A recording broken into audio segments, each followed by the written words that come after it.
I would like to thank the committee for the opportunity to speak to Bill C-12, an act respecting certain measures relating to the security of Canada's borders and the integrity of the Canadian immigration system and respecting other related security measures. My name is Hartland Elcock, and I am the Assistant General Counsel and Vice President of the Canadian Bankers Association. With me is Michael Donovan, a member and chair of the CBA's Anti-Money Laundering Specialist Group, and Senior Vice President and Chief AML Officer, Canadian Imperial Bank of Commerce. We are both pleased to be here today to speak to C-12. The CBA is the voice of more than 60 banks in Canada, employing more than 300,000 Canadians and helping to drive Canada's economic growth and prosperity. Our members take the fight against money laundering, terrorist financing, and sanctions evasion seriously. Among the most active reporting entities in Canada's AML regime, they devote significant resources to their AML programs, including their internal controls and employee training.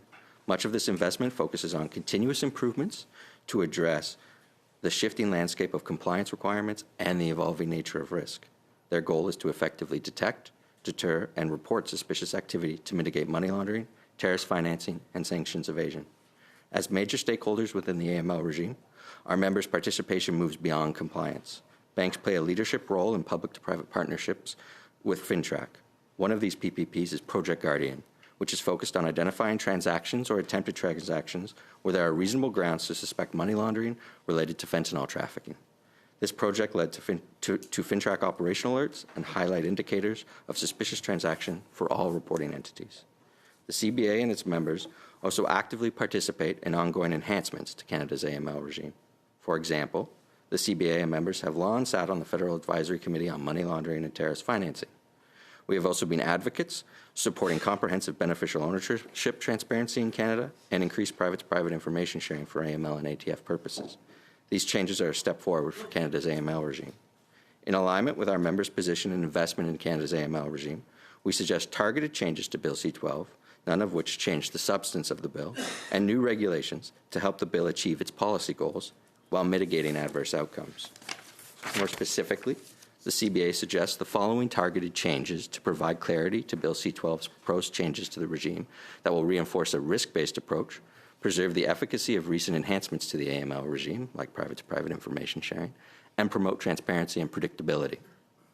These changes are defer the coming into force of increased administrative monetary penalties until regulatory criteria are established to ensure their transparent and predictable application, reserving the highest stamps for egregious and systemic issues.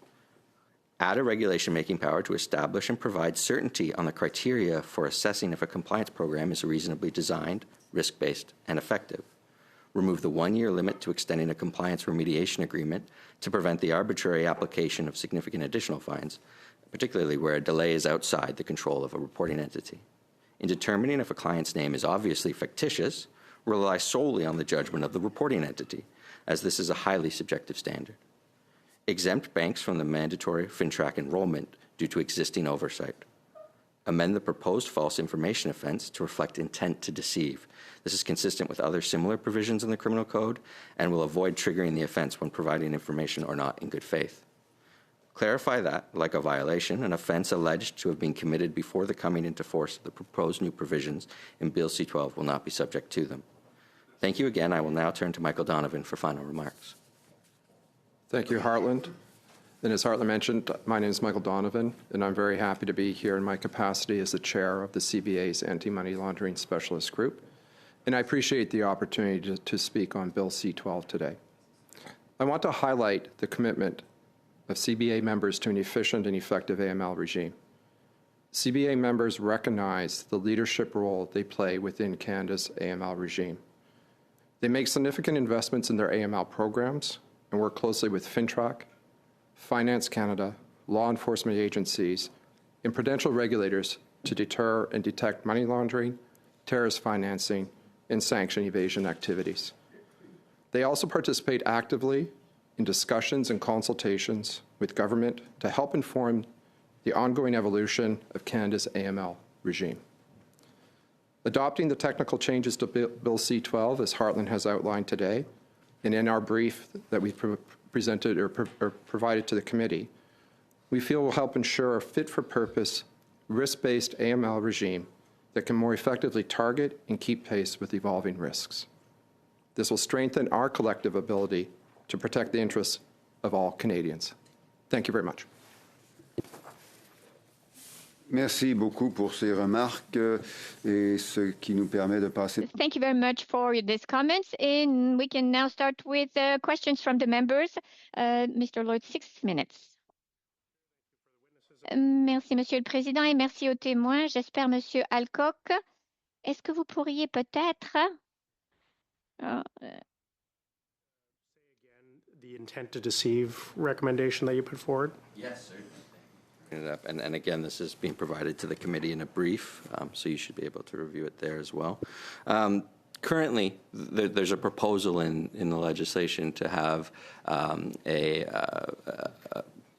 offense, a criminal offense, for failing to provide FINTRAC information or providing incorrect information to FINTRAC. We don't have a problem per se with the offense, but as with many fraudulent offenses under the criminal code, fraudulent statement offenses, there's an intent to deceive.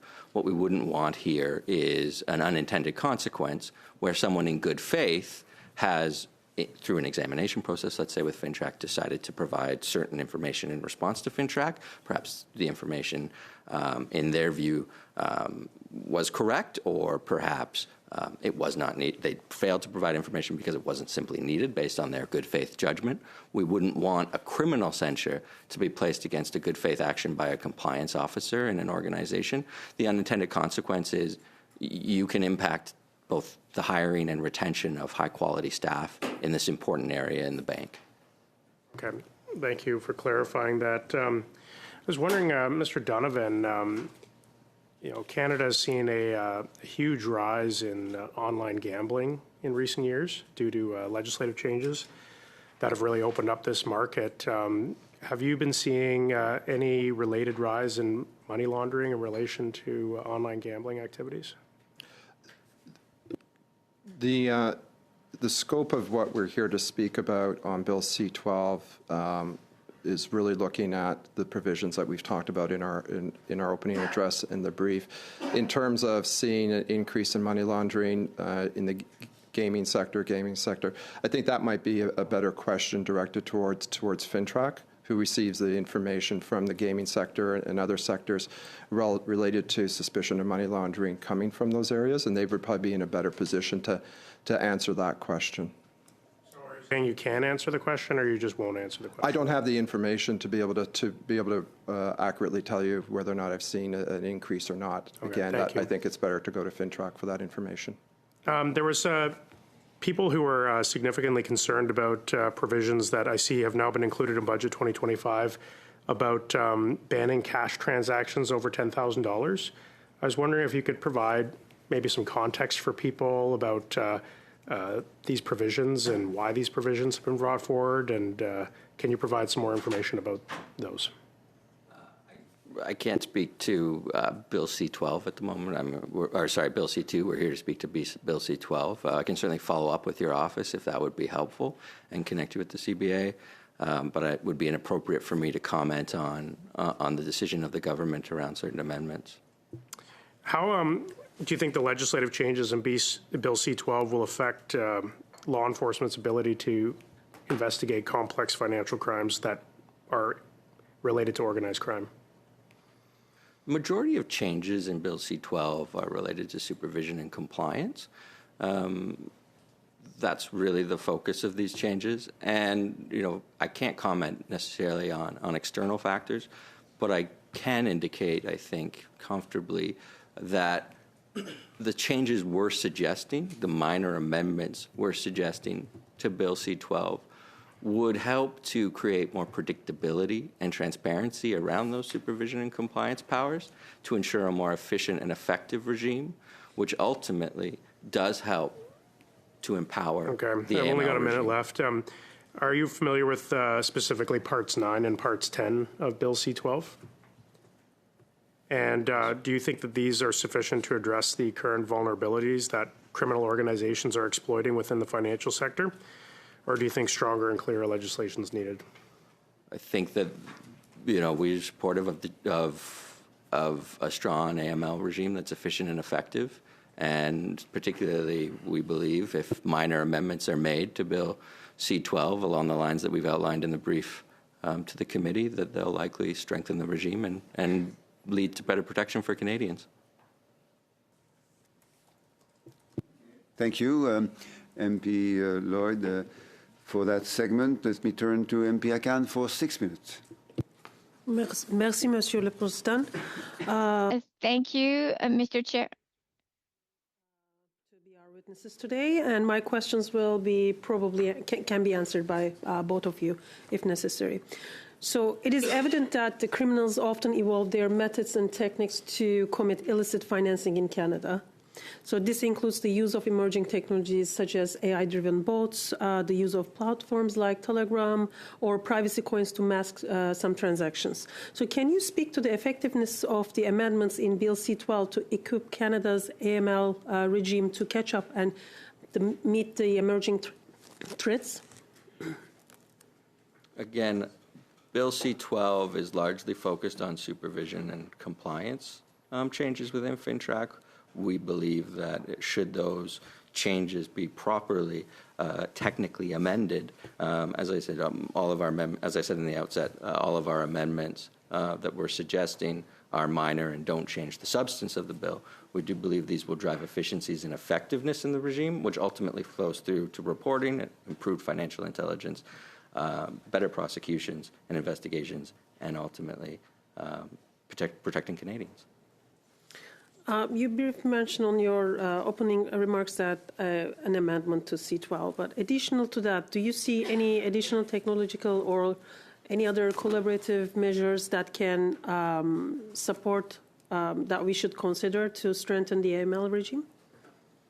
I'm here today to speak to C-12. Okay. So I'm, again, focused on, I think, those technical amendments to the bill that we believe will drive efficiencies and effectiveness, predictability and transparency. So how does BC-12 strengthen the toolbox of the Canadian government and banking sector to counter money laundering? And can you provide some examples of what illicit financing and money laundering or related activity that C-12 would specifically address? Bill C-12 predominantly focuses on supervision and compliance. I think that supervision is certainly important. FINTRAC has 35,000 reporting entities, so it's important that they're properly equipped to deal with that supervision.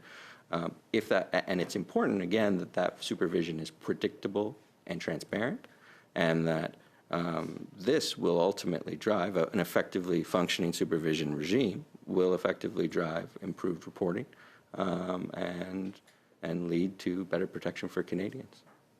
Thank you. To what extent can enhanced public-private information sharing, as outlined in Part 10 of Bill C-12, help close the gap between increasingly sophisticated money laundering techniques and Canada's enforcement regime? Public-to-private information sharing, I believe public-to-private information sharing may not be part of C-12, but I would indicate that we are certainly supportive of responsibly developed information sharing in the AML space. It will create a balance between public safety and certainly the interests of Canadians and their privacy. How does Canada compare to its closest allies and partners like Five Eyes in terms of anti-money laundering operations and technology? Does C-12 help bring Canada up to speed with these partners? I can't speak. It would be inappropriate for me to comment on a comparison of the Canadian government's capabilities in comparison to its peers in the Five Eyes network. Thank you very much. Do I still have time, Mr. Chair? 2 minutes. 2 minutes. Wow. Can I share my time with my colleagues? Of course you can. Madame Danzura? Absolument. Ms. Dandurand, thank you very much.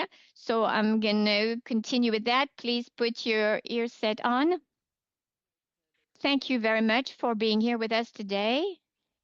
Generally speaking, to which point the bill, as it is written, will give more power or capacity to financial institutions to track down financial crime? What are going to be the positive impacts in your opinion? question. Again, I think Bill C-12 as written currently is largely focused on supervision and enforcement. We believe that there should be minor adjustments to those powers, sort of guardrails to create predictability and transparency in their application. Ultimately, this will drive forward, we think, a more efficient and effective AML regime, help to ensure, for example, that we don't have unintended consequences flowing from opaque powers. Some of those unintended consequences could be over-reporting. What we want is the needle in the haystack. I think we've seen this discussed in various different forums before this committee, before our meeting today. And what we'll see, I think, by a properly crafted C-12, again, with very minor amendments that we don't think will change the fundamental nature of the bill, will be a bill that helps to preserve a risk-based approach within the regime, helps to drive efficiency and effectiveness, a fit-for-purpose regime that gets FinTrack the reporting that it needs to generate financial intelligence for law enforcement to then carry out prosecutions and investigations. We're happy to see, or happy to have this discussion today with you. Merci, Madame la députée, ce qui m'amène à passer la parole. Thank you. And now, Ms. Belfort, you have 6 minutes. Thank you very much, Mr. Chair. So please keep your ears set so you can have the interpretation. You can hear me? Good. So you came here to promote the fight against fraud. And what I remember from what you're saying, you said that a way to fight fraud is identifying fraud. And in fact, who are the actors who are making these frauds? You've been very active in the promotion of anti-fraud fights. So to which extent do you think that the measures in C-12 could maybe, disturb those fraudsters and so improve the safety? I think we should have a few extra seconds. I'm sorry, Mr. Chair. We're here today to speak to C-12. The anti-money laundering regime is focused on the reporting of money laundering, sanctions evasion, and anti-terrorist financing. If you would like to speak to the CBA about its involvement in the Canadian Anti-Scam Coalition, we'd be happy to follow up with your office and engage in those discussions. Est-ce que vous nous avez parlé tantôt dans un de vos amendements de retarder? In one of your amendments, you talked about delaying the enforcement of penalties and financial sanctions. Could you please clearly explain why would this be one of your recommendations and even an amendment, a proposal for amendment? As you'll note in the brief that we provided the committee, our intent is not to amend the penalty or the proposed administrative monetary penalties in any way. The idea would be to delay their coming into force until there's clear regulatory criteria around their application. This provides predictability and transparency in their application for all entities, not simply banks, but for all entities under the regime. And through that predictable and transparent application, we can be assured that significant penalties will be used to encourage compliance, particularly where there's egregious or systemic issues. And as you'll note in the brief that we provided the committee in the appendix, we do suggest various different criteria that could be included. This criteria is all focused on the core purpose of AMPS, which is to encourage compliance, including what steps, for example, did an entity take to mitigate some of the challenges or any of the issues that may have encouraged an AMP. What we want and what the AML regime is designed to do is to encourage compliance, and transparency and predictability will help to meet that policy goal. Quand tout projet de loi qui se fait adopter puis qui obtient la sanction. So when you have a bill that is adopted and gets royal assent and doesn't come into force immediately, you have to wait for attendant instruments. So what you're saying is that the whole issue of pecuniary sanctions or penalties have to be, we have to have the necessary guardrails to know who's concerned, and if this was not done, if this were not to be done, what would be the consequences or the impact on you?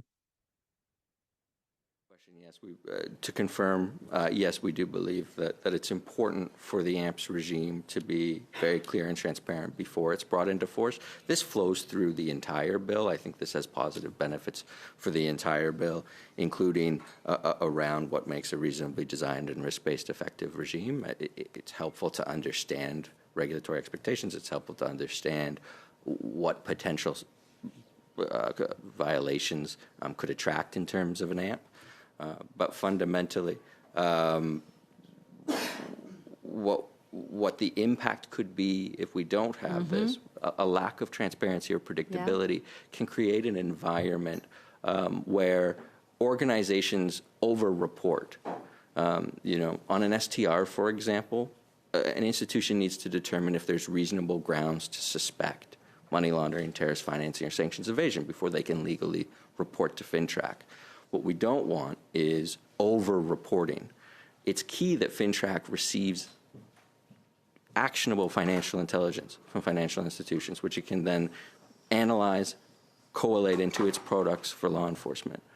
So predictability and transparency in the AMPS regime is important because what we don't want is an environment of over-reporting, and we believe that if you have an opaque or unclear regime, that may be a potential impact. And so long term, we think it's much healthier for the regime to have those transparent and predictable elements outlined in regulation.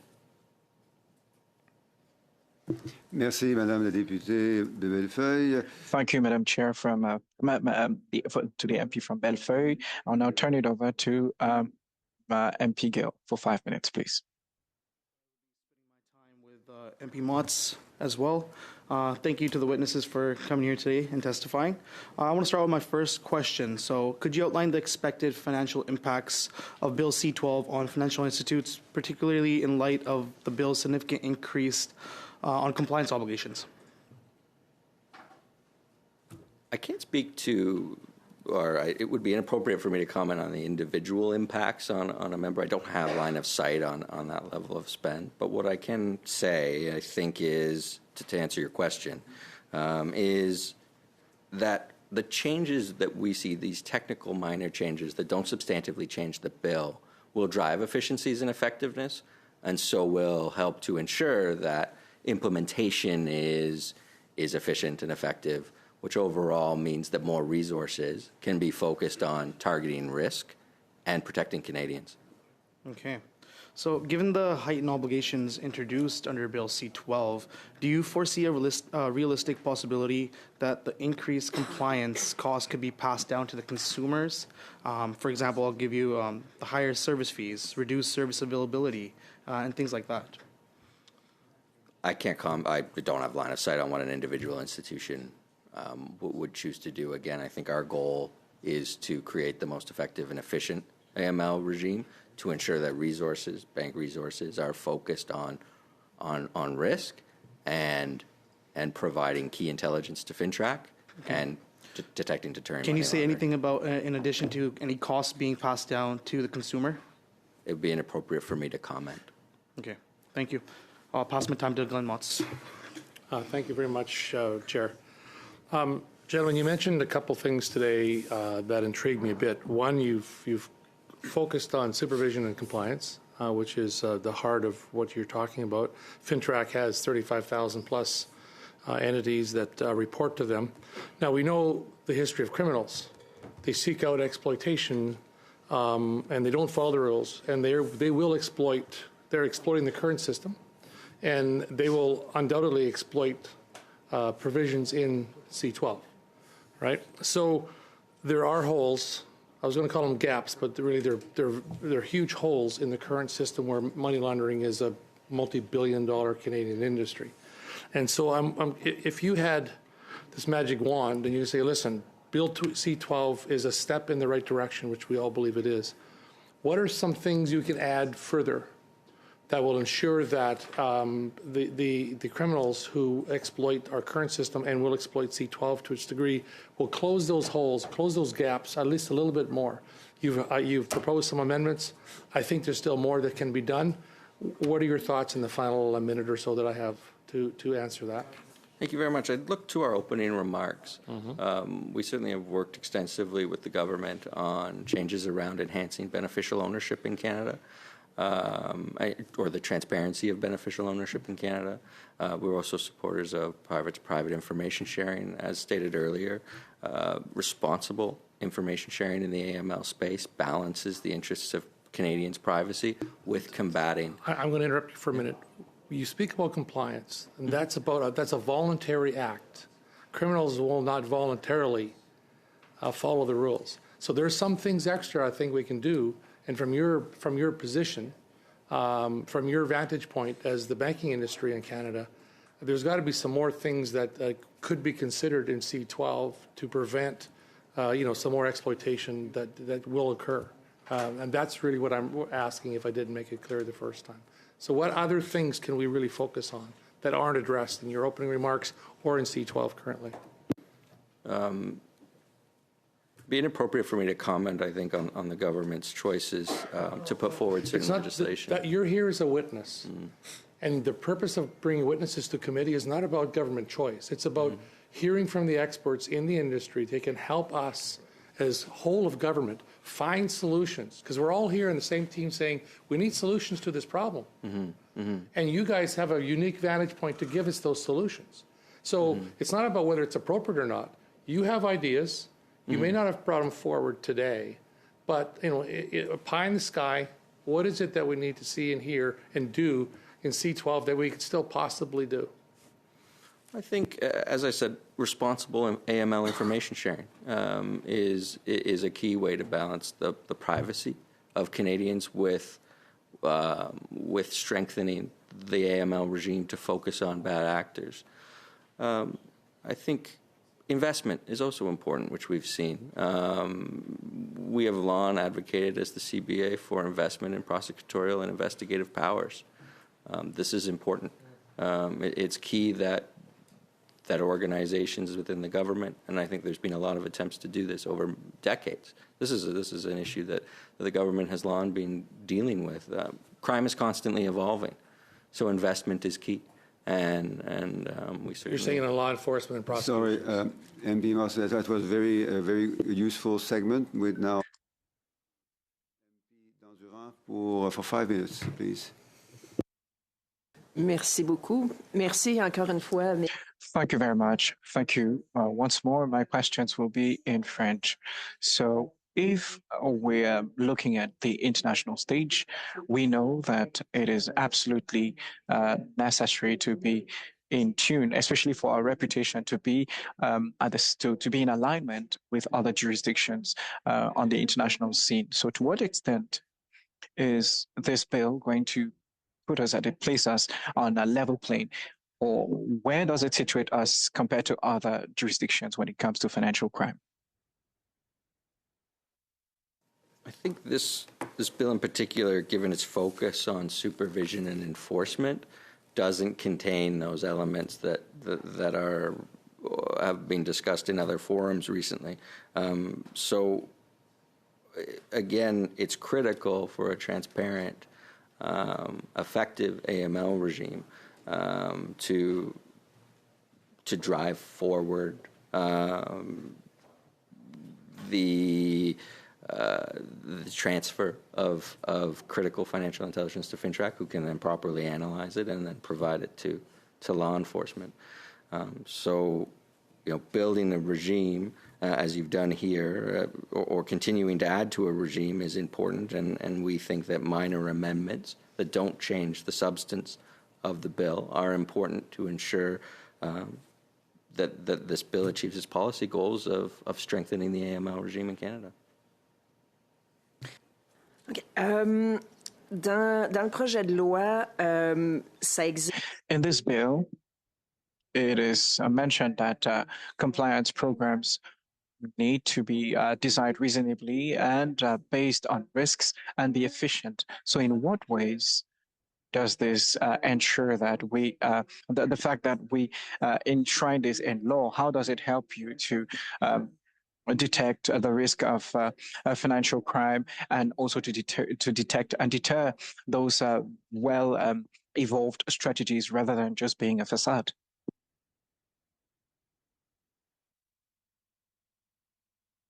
invest heavily in their AML programs. This investment cuts from everything from training of employees to the design of their controls. What's in this bill will, if properly amended, create efficiencies and effectiveness that ensures that the regime functions effectively and provides the information that FINTRAC requires to meet its mandate. I would just add that I think that provision in particular codifies what the banks are already doing, but helps bring a level playing field to other reporting entity sectors across the regime that may not have adopted the same compliance approach. And the technical amendments that we're looking for is just, again, to provide, some assurity and transparency to the criteria to which we'll be measured against in terms of bringing that compliance program that is risk-based and effective to bear. Because right now, the way it's written is still very subjective. And we would just like a little bit more clarity and criteria around what is going to be that test of what's effective. As it's drafted right now, that's a little bit ambiguous to us. Est-ce que vous avez des recommandations quant aux précisions qu'on devrait avoir à cet égard-là? Do you have any recommendations with regard to the specifics that we need in order to make this better? On that point, particularly as it's a regulatory point, as Michael mentioned, our members certainly already have robust, well-funded programs. I think consultation will help to breathe life into the regulations and help to set a standard that benefits the AML regime as a whole. As Michael mentioned, there may be other sectors that would greatly benefit from I think, a clear pathway here. And the banking sector as a leader in this space, through consultation, would certainly be able to provide its views to the government on how best to design these future regulations. 30 secondes, on va dire que c'est terminé. 30 seconds, so might as well say it's over. Well, I'll cede my remaining 30 seconds to MP Bellefeuille. MP Bellefeuille, over to you for 3 minutes. Well, I think there's equally the fact that our witnesses have to listen to me through the interpreters. So thank you very much to my colleague for our generosity. Very often you refer to your statement, and I don't know if you're accustomed to appearing before committees, but the fact that you do not submit your statement in both official languages, nobody around the table read your statement before your appearance. So I'm certain that you have you would have if you had the resources, maybe you'd need to submit those statements in both languages so that we'll be able to look at the proposals you're making. So I'm just saying this. And could you tell me, between today's regime and the one that is proposed under Bill C-12, what is it going to change for the banking system in their day-to-day operations? And citizens on a day-to-day basis who do business with your banks, are they going to be better protected? Can you tell me what's the major difference between the current status quo and C-12 if it gets to be passed? Thank you, and thank you for the feedback. I would say the major difference with C-12 for our members, to some extent, isn't significant. Our members are highly compliant, have a strong compliance culture, invest heavily in their operations, both from a compliance perspective, but as I said in my opening remarks, from the perspective of engaging directly with FINTRAC to drive forward education in the space, to provide all reporting entities with key indicators on reporting on specific types of money laundering and terrorist financing. So banks are leaders in the AML regime. But what we do think is important is amendments to this bill, minor ones, which will help the bill achieve its policy goal of building a stronger compliance and supervision framework for all reporting entities, for those 35,000 reporting entities. For example, mandatory enrollment we support mandatory enrollment in principle. It's important that FinTrack be able to understand who all of its reporting entities are. It needs to know its reporting entity base. In our view, banks shouldn't be included in that program simply because they already have. It's duplicative for banks. Banks are already overseen by OSFI. There's already a registration program in place there. Similarly, banks actually provide assessments to FinTrack to support its compliance operations, as is common in the financial services sector. So FinTrack has a strong relationship and knowledge of all banks operating in Canada, and we don't feel there's a need for banks to provide this registration information. It would simply be duplicative and potentially conflicting between different registration regimes. That does not mean, though, that we do not support mandatory enrollment. Mandatory enrollment, as I said, in principle, is very important for the regime, and it's critical, and this is a critical step forward in C12 for FinTrack to have that information on a broader set of reporting entities, which are 35,000 in number. Merci, Monsieur Alcock, pour cette brève intervention. Monsieur le député Howe, pour 5 Thank you very much for your intervention.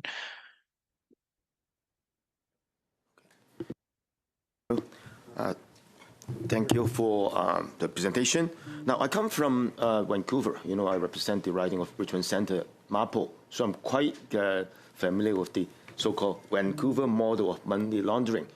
And one thing we've identified in the past was that many of these criminal activities or money laundering actually went through the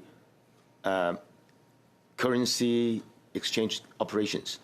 And we see that quite often if one operator is being red flagged or sanctioned, then they can easily change the name and then to open up another new operation to carry on with the activities. So from your perspective, is this still going on?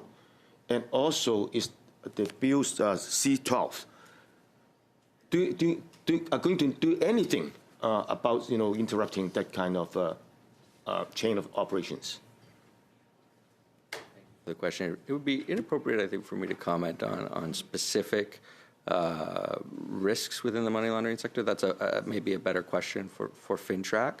The CBA, as a trade association, doesn't have line of sight on that level of specificity.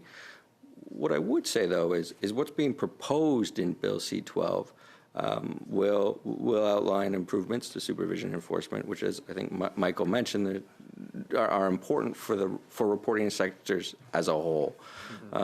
So we will, I think, with the appropriate amendments to C-12 to target it and create transparency and predictability in its application, help to encourage compliance with the PCML TFA for certain reporting sectors, and drive forward a stronger, more efficient money laundering regime which keeps pace with risk. Risks in the AML space are always evolving. That's why our members invest so heavily in their operations, their programs, their policies, their procedures, and their training to ensure they can detect and deter risk as it changes. So are you saying that the underlying loopholes that enables the Vancouver model remains open, even if Bill C-12 passes? Is that correct? I don't think that's correct. I simply, be inappropriate for me to comment on that level of specificity. I don't have line of sight on that level of operational information. It, again, is a better question for the government. What I would just add is that as we look at Bill C-12, I think there's provisions in there that look to help identify individuals involved in the Canadian AML regime from a financial perspective. Those provisions will help identify them so that FinTrack can properly supervise them. There's amendments in here that are asking for greater supervision and assurance that FinTrack is getting information they need in being able to ensure compliance with the AML laws and regulations. And then the requisite penalties for those that are, and with the suggested technical amendments, that those penalties are in place for those who are going to be egregious about not complying with those requirements. And so from all of that perspective, that's why we're very supportive of what's contained here within C12 with the right technical amendments so we don't have the unintended impact. All of that should help to strengthen risks as you're identifying through the typology of the Vancouver model or other money laundering typologies. So the stronger identification, supervision of the players within the market, and an assurance that the information they're providing is accurate and meaningful can only help strengthen the regime. So I also have a question on the effectiveness of reporting. So the banks, submit millions of reports to FinTrack every year, yet only a small number led to investigations. And there's been a criticism that the industry is over-reporting on low-value transactions, yet under-reporting on high-risk areas such as, foreign transfers, MSBs, and trade-based laundering. So what is your comment on that? Some of the criticisms may be over-reporting of data overall, which then makes which can lead to a high volume, low value. Not necessarily that there isn't a high degree of reporting. Our members submit millions of STRs to FinTrack over a multi-year period. So there's certainly a high level of investment in that aspect of the regime. I think, again, what we'd like to see here are the technical amendments that we've suggested that will help drive predictability and transparency in application and help to prevent over-reporting. Clarity in regulatory expectations will assist organizations in meeting those expectations properly and also in analyzing risk and focusing their efforts on pinpointing the needles in the haystack and providing reporting to FinTrack. We've also seen other developments in the regime, such as private-to-private information sharing, enhanced beneficial ownership transparency.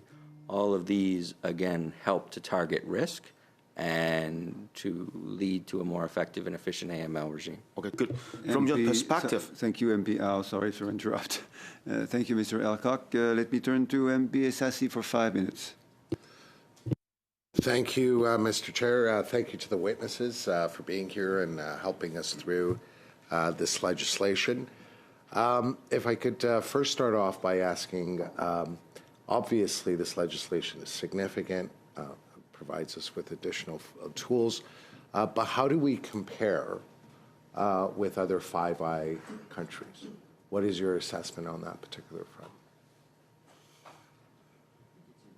Always, as the Canadian regime does, to observe the recommendations of supranational bodies like the Financial Action Task Force.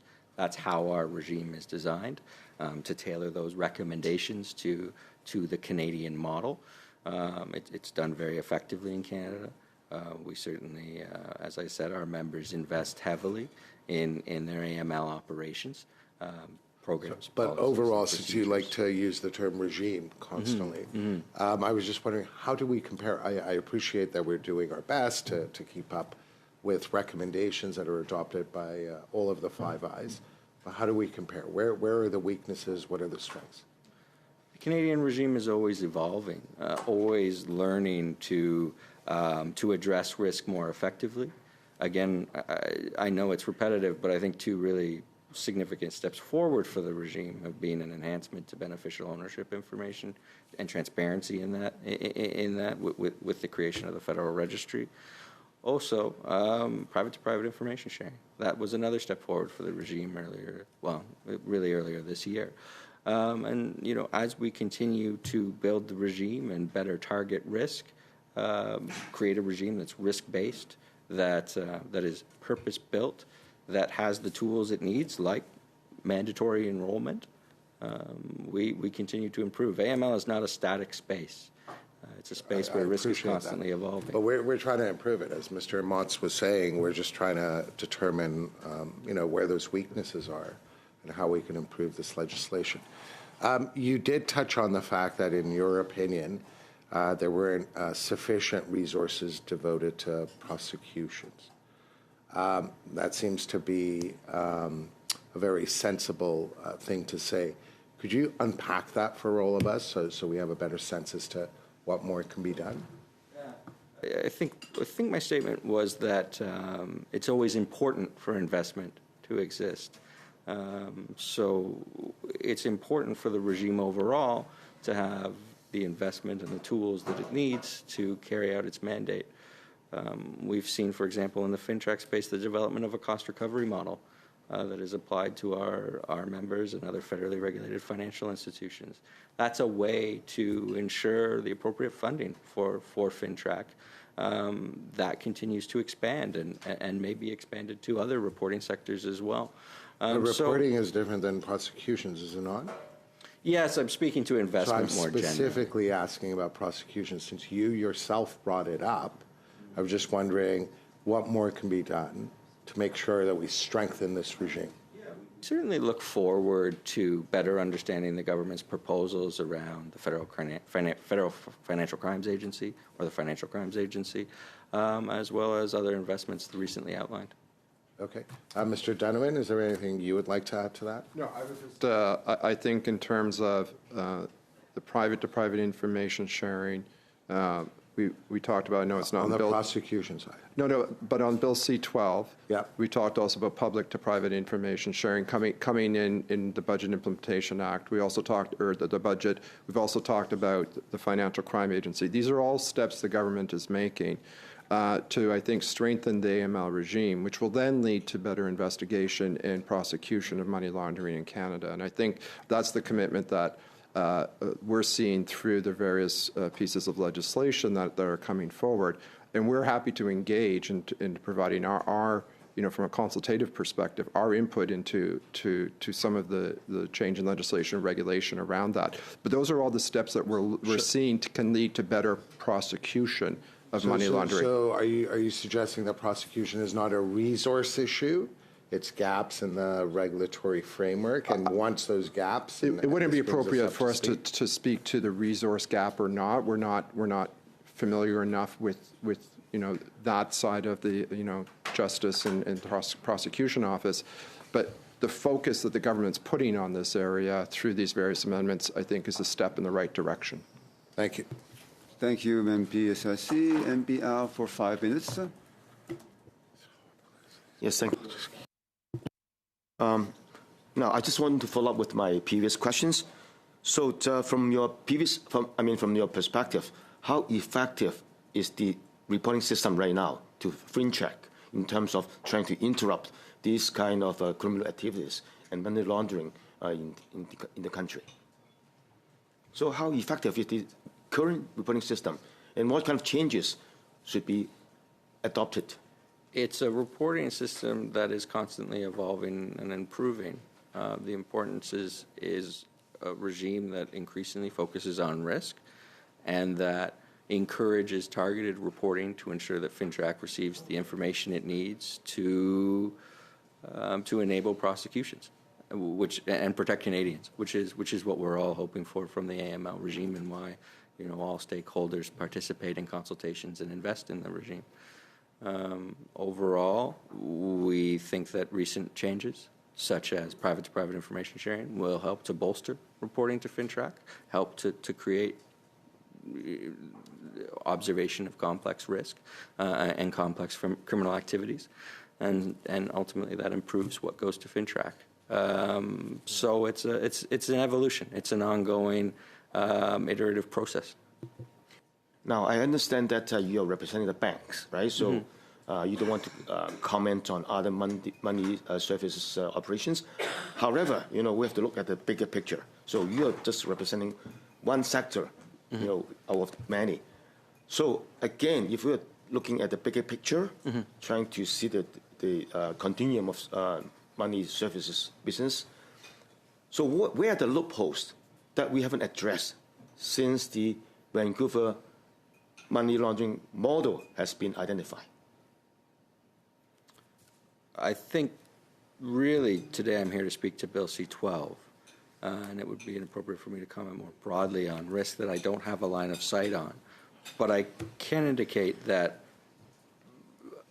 the changes we're proposing in C-12, again, are minor, and they will ensure that what's outlined in C-12 will help to build a stronger regime and better target risk. I would just maybe add, though, that the government's recent national risk assessment on money laundering, which the CBA did participate in providing input and feedback on, is probably a good guide to look to where the vulnerabilities are within Canada's AML regime from a money laundering perspective. And I think that, for us, is something that we incorporate within our own institutions, risk assessments that we undertake across the enterprise, as well as when we're looking at our various clients, to help determine the right mitigation controls that we need to put in place to comply with the law, as well as prevent money laundering and terrorist financing here in Canada. And so I think that is the appropriate document to type of look at to see where there may be further opportunities to strengthen Canada's AML regime against the vulnerabilities that have been highlighted in the national risk assessment. Really disappointed that you failed to comment on the bigger picture, right? You just narrowly define yourself into this very small area. But anyway, so I'm going to ask you another question regarding your the bank that you represent.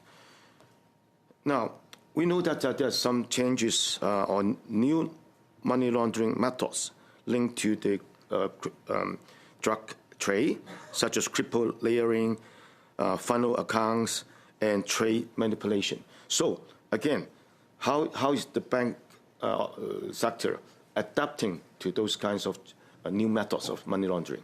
So what have you been doing, and what kind of measures that have you adopted?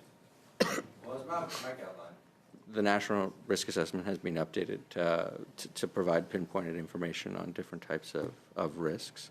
Banks then invest heavily in their programs, policies, and procedures, and their controls to help target and detect, disrupt, and deter these sorts of activities.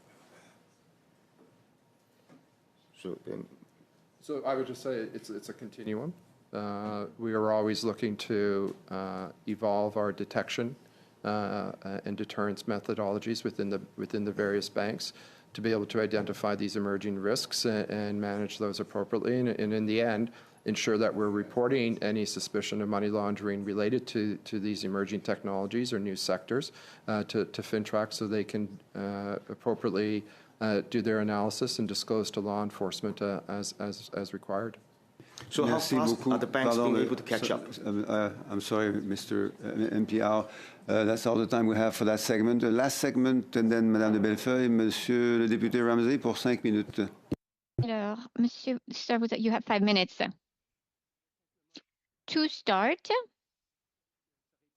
as Ms. Bellefeuille, I want to say that it would have been better if CBA had their brief in 2 languages. It would really have been useful for everyone here.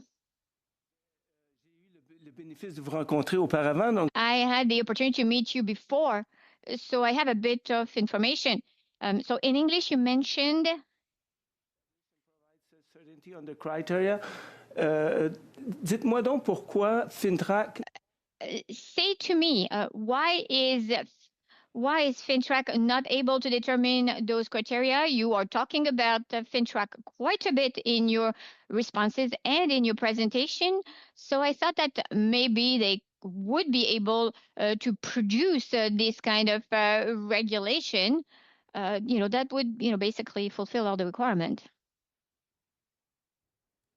What we'd like to see is the criteria in regulation rather than in guidance. This creates more transparency, more predictability. It also ensures consultation with reporting entity sectors to ensure that all of the different factors that should be considered, potential unintended consequences, are worked through with government and leads to a robust set of criteria. And it's not uncommon in regulatory or supervision frameworks for specific criteria to be included in regulation. Capable de faire cette consultation? And what about this consultation you're talking about? How we do it? We'd like to see the Department of Finance consult on future regulations, as is common practice under any regulation of the PCMTFA. Donc, vous avez parlé de millions de STR. You spoke of millions of STR, whatever that is.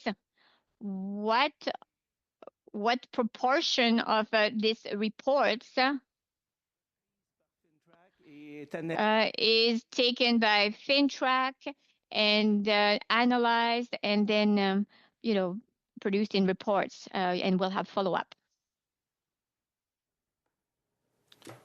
A suspicious transaction report is an STR.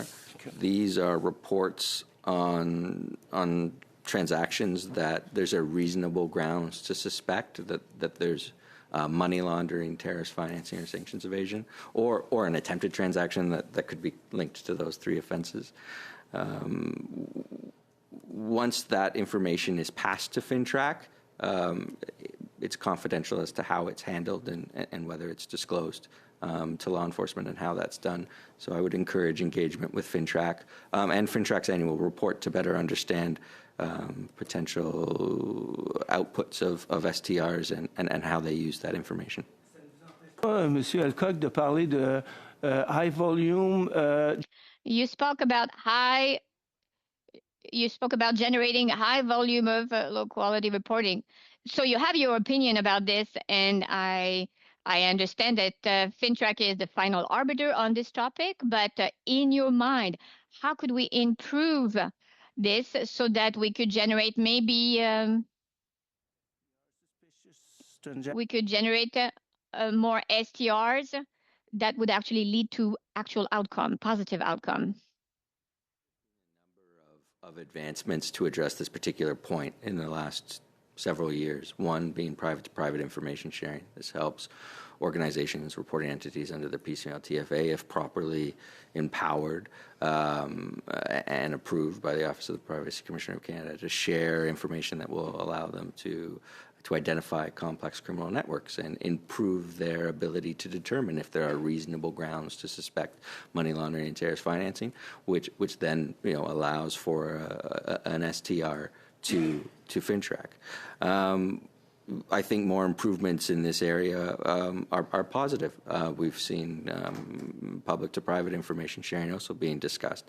I think appropriate AML information sharing that properly balances the privacy of Canadians with their security and safety is an effective way to ensure that financial intelligence STRs are targeted on bad actors, and that FinTrack has actionable information that it can use to empower law enforcement. Also, I'd draw attention to the efforts of our members in this area, public-to-private partnerships. I mentioned Project Guardian, for example, that helps to develop indicators, or that has helped to develop indicators around fentanyl trafficking or money laundering linked to fentanyl trafficking. This isn't only important for our members. This is important for the regime overall. It educates all Désolé de reporting vous entities. interrompre, Monsieur Alcock. Je passe la parole à Madame de Bellefeuille pour 2 minutes et demie. I'll turn over to MP Bellefeuille for 2.5 minutes. Thank you, Mr. Chair. So I'd like us to carry on the discussion which we started earlier during the previous round, when you told me that it's important that we know the regulations before, so that we can be able to understand the rules of the game, so to speak. And you said we have to avoid a duplication. Can you give us a few examples of such a duplication and what the consequences could be on our ability to intervene in cases of money laundering? So what is it that we need to avoid in the case of these duplication? The only area of duplication that we're dealing with, in our view, at least in Bill C-12, is mandatory enrollment. And again, mandatory enrollment is important. It's important that FinTrack know its reporting entity base. But our members already have a strong relationship with FinTrack, are already well known to FinTrack. All of the relevant information is already collected and maintained by OSFI. So it is a duplication to have our members register both with FinTrack and with OSFI. This is the only area where we see a need for a minor technical amendment to avoid duplication. But again, we do not want our comments to be confused with not supporting mandatory enrollment. Je veux juste vous interrompre, Monsieur le Président, juste pour mieux comprendre. Donc, vous convenez. I'll interrupt you, please. So you'll agree with me that if we adopt C-12, there'll be this duplication because you seem to be well ahead in terms of compliance. But I mean, my question persists. What does it change for you? What does C12 change for you? You talked about duplication and the fact that we needed to understand the rules of the game, but I think you were consulted by government and you expressed what your constraints were, what concerns were. Do you have the feeling that they listened to you or that they completely disregarded your concern? 20 seconds. Operates a robust consultative framework.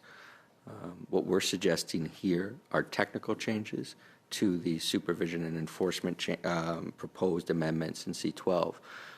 None of our changes seek to undermine the core purpose of the bill or its policy intent. Again, our minor changes, our technical changes to wording, are only to drive forward efficiency and effectiveness.